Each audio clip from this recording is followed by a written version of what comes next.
Assalamu alaikum dear students of 10th class. This is your physics class and I am your instructor Priya Faisal. Beta, we have done the measure in the waves, like the types of the categories of the waves we are done with the types of the waves. Thereafter we were done with the definitions. We have discussed the wave as a carrier of energy, then wave equation derived it and qualitatively discussed this one. Ripple tank की आपने construction पढ़ी थी. कल आपने reflection वाला ये सारा portion पढ़ा था. आज आप डिफ्रैक्शन वाला पोर्शन पढ़ेंगे, सॉरी रिफ्रैक्शन वाला पोर्शन पढ़ेंगे. रिफ्रैक्शन को हमने डिस्कस किया था, क्या होती है डिफ्रैक्शन ये भी देख लें. Suppose that if it is a boundary और इस बाउंड्री का है ये नॉर्मल जो आज हमने डिटेल में कल पढ़ा था. ठीक है, that is the normal of these two mediums. एक मीडियम ये है और एक मीडियम हमारे पास ये है.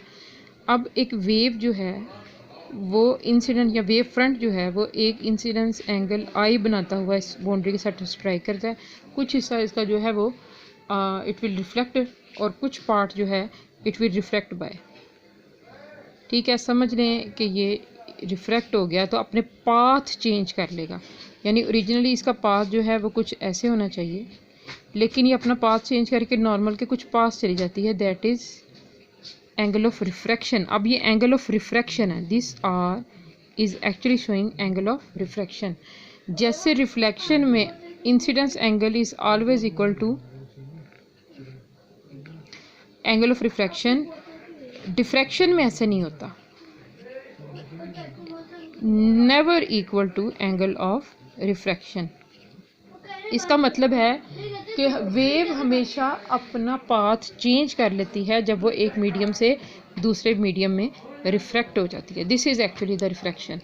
अब रिफ्रैक्शन जो है उसके मतलब व्हाट इज़ हैपनिंग, आपकी बुक में जो डिस्कशन है that is about the wavelength. What is actually happening to the wavelength when a wave gets refracted? For the observation of the refracted water waves, we repeat the above experiment such that the boundary between the deep and the shallower water is at some angle to the wave front. जैसे reflection में आपने boundary बनाई थी, इसमें भी आप boundary create कर लेते हैं. The wave change their direction of the propagation as well. जो now we observe that the addition to the change in the wavelength भी तो चेंज होती है, इसके अलावा डायरेक्शन भी चेंज होती है. डायरेक्शन चेंज होने का मतलब ये है कि एंगल ऑफ इंसिडेंस सेम नहीं रहता, बल्कि वो चेंज हो जाता है जब एंगल वेव जो है वो दूसरे मीडियम में एंटर हो जाती है. ठीक है, जो भी मैंने आपके साथ डिस्कस किया है. Note that the direction of the propagation of the wave is always normal to the wave front.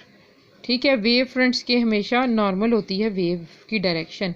ये ट्रांसफर वेव के साथ तो मामला ये होता है ना, आपने पढ़ी है ये बात. The change of the path of the water waves while passing through a region of the deep to the shallower. Deep से कहाँ जा रहा है वेव? शैलोअर में. तो शैलोअर में जाने के बाद उसके साथ क्या होगा वो भी देख लें. ठीक है, ये है अगर नॉर्मल, ये नॉर्मल है. आपने एंगल ऑफ इस नॉर्मल के साथ, ये नॉर्मल है, ये भी नॉर्मल है, एंगल ऑफ इंसिडेंस आ रहा है, ये देखें तो क्या हो रहा है नॉर्मल के पास चली गई है. एक्चुअली ये पाथ होना चाहिए. अगर पाथ चेंज ना होता तो वेव ने ऐसे गुजर जाना था, लेकिन चेंज होने के बाद ये नॉर्मल के पास आती है. ये कब होता है? When the waves enter from deep water to that of the shallower water. It is called as a refraction. It is defined as, ये रिफ्रैक्शन है वाटर वेव्स की. ठीक है, that is it. That is the concept of shallower कि deeper water से shallower water की तरफ जब वेव आती है व्हाट एक्चुअली हैपन्स टू. ये तो था रिफ्रैक्शन, और इसकी जो रिफ्रैक्शन की प्रॉपर डेफिनेशन है वो ये है. ठीक है, इसके बाद जो लास्ट पैराग्राफ है that is about the diffraction. Diffraction क्या चीज़ होती है? आपने कभी ये बात ऑब्जर्व की है कि अगर वेव्स आ रही हों, प्रोपोगेट हो रही हैं, और आप उनके रास्ते में कोई ऑब्स्टेकल रखते हैं जो कि फुल एरिया को कवर नहीं करती, छोटी ऑब्स्टेकल है, तो वेव जो है वो यूं साइड से होकर अपना रास्ता बना लेती है एजिस से. ठीक है, फ़र्ज़ करें कि ये वेव आ रही है या वेव्स आ रही हैं यूं, और इनके रास्ते में ये एक ऑब्स्टेकल हमने रख दी है, एक रुकावट रख ली है. तो वेव क्या करेगी, इट विल बाउंस बैक। नहीं जी, वो एजेस से अपना रास्ता बना के गुजर जाएंगी। ये जो एजेस से गुजरती है या बेंड हो जाती है, अपना रास्ता चेंज कर लेती है, इसको हम कहते हैं diffraction through the edges. Diffraction जो है it is about the edges, ये एजेस के अबाउट होती है। ठीक है, अब आपकी बुक में ये दो एग्जांपल्स हैं, ये मैं आपको एक्सप्लेन कर देती हूँ। अगर तो ऑब्स्टेकल एक स्लिट की फॉर्म में है, स्लिट का मतलब एक छोटा सुराख, स्मॉल होल, और वो कंपेरेबल होता है जो पीछे से वेव आ रही है उसकी वेवलेंथ के साथ, यानी ये जो विड्थ है it should make some ratio to wavelength lambda. ठीक है, विड्थ और लैम्डा के दरमियान में कोई रेशो होनी चाहिए। जब ये वेव पीछे से आती हुई इस रुकावट में से या इस होल में से गुजरेगी, अगर ये स्लिट छोटी है, स्लिट छोटी का मतलब विड्थ बहुत कम है, तो जो बनेंगे वेव फ्रंट्स वो ऐसे, ये देखिए बेंडिंग हो रही है ना, ये स्ट्रेट वेव फ्रंट्स आ रहे थे, इसमें से गुजरने के बाद ये bending like a semi circle, ठीक है, सर्कुलर वेव फ्रंट्स बन गए। लेकिन अगर ये स्लिट बड़ी है और वेवलेंथ छोटा है, विड्थ आप कह लें बड़ी है वेवलेंथ से, तो फिर क्या होगा, फिर इस तरह के वेव फ्रंट्स बनेंगे जो रेक्टेंगुलर शेप के होंगे। ठीक है, ये भी इसके अंदर डिस्कस किया गया है कि अगर स्लिट के ऊपर ये किस तरह तरीके से डिपेंड करती है। ये डिफ्रैक्शन का जो पैराग्राफ है वो यहाँ से यहाँ तक है, you have to equip to learn it as well. ठीक है, ये स्मॉल स्लिट में से गुजरे तो क्या होता है, ठीक है, रिलेटिवली लार्ज स्लिट में से गुजरे तो क्या होता है, और ये कि दोनों वेवलेंथ और विड्थ जो हैं ये आपस में कंपेरेबल होने चाहिए। कंपेरेबल का मतलब है कुछ रेशो में होने चाहिए, ट्वाइस, 3 टाइम्स, हाफ, इस तरह का कोई ताल्लुक उनके दरमियान में होना चाहिए।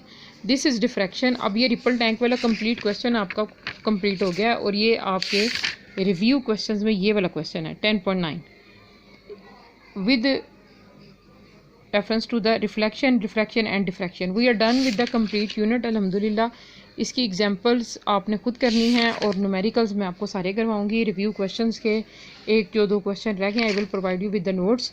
और एक और चीज़ आपके लिए है, I will take a full unit test जिसमें पूरे के पूरे कॉन्सेप्ट्स होंगे जो इस यूनिट के अंदर एक्सप्लेन किए हुए हैं, including the side boxes. You must suggest the time कि वो टेस्ट आपका कब लेना चाहिए। ठीक है, न्यूमेरिकल से पहले ले लें या न्यूमेरिकल्स के बाद, लेकिन वो बहुत कॉम्प्रिहेंसिव टेस्ट होगा। It's an essence of the whole unit. ठीक है, I have composed it and I am waiting for the unit to get completed. Good luck for your learnings.